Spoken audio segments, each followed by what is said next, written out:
नमस्कार, जय मानव सेवा। म यतिखेर मानव सेवा आश्रम मुख्य सेवा केन्द्र मकवानपुर हेटौडामा छु र हेटौडाको प्राङ्गणबाट तपाईहरु माझ आइपुगेको छु। विशेष गरी मानव सेवा आश्रम मुख्य कार्यालय मकवानपुर हेटौडाको प्राङ्गणमा रहेको बगान तपाईका लागि आज देखाउँदै छु। धेरै ठाउँमा वा पार्कमा वा बगानमै पनि तपाईले टिकट काटेर गएर पनि हेर्न नसकिने खालको नपाउने खालको बगान चाहिँ मानव सेवा आश्रम मुख्य सेवा केन्द्र मकवानपुर हेटौडामा छ र अत्यन्तै प्रेमपूर्वक यसलाई यो अवस्थामा राखिएको छ। हेरौं मानव सेवा आश्रम मुख्य कार्यालय मकवानपुर हेटौडाको यो बगान। फूल आफै हाँसेर संसार हँसाउँछ।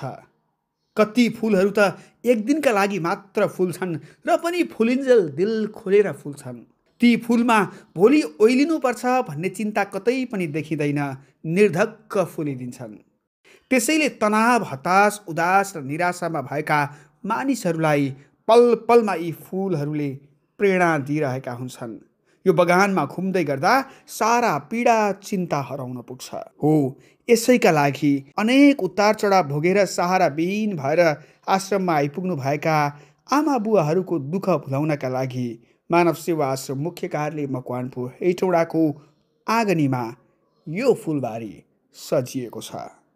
यस्ता अनगिन्ती कुराहरूको सङ्गम छ मानव सेवा आश्रम मुख्य कार्यालय मकवानपुर हेटौडामा। पालै पालो म अन्य कुराहरू पनि यसै गरी भिडियो बनाएर तपाईहरु माझ सेयर गर्ने नै छु। अहिलेलाई भने यो भिडियो सेयर गर्नुहोला अनि फूल बगान कस्तो लाग्यो कमेन्ट गर्न नभुल्नुहोला। जाँदा जाँदै एउटा विशेष सूचना तपाईका लागि। मानव सेवा आश्रमले यही चैत्र 17 गतेदेखि 24 गतेसम्म आश्रमको दिगो व्यवस्थापन र अक्षयको श्रीवृद्धिका लागि श्रीमद् भागवत सप्ताह ज्ञान विज्ञान महायज्ञ आयोजना गर्दैछ। यस महायज्ञमा सम्पूर्ण हेटौडावासी, मकवानपुरवासी र मानव सेवा आश्रमका देश विदेशमा रहेका सबै शुभेच्छुक परोपकारी अभिभावकज्यूहरू, मनकारी महानुभावहरूमा सादर निमन्त्रणा गर्दछौँ र यस महायज्ञलाई लक्ष्य प्राप्तिलाई सबैजनाले सहयोग गरिदिनुहुनेछ भन्ने आशा र विश्वास लिएका छौँ। जय मानव सेवा, जय मानवता।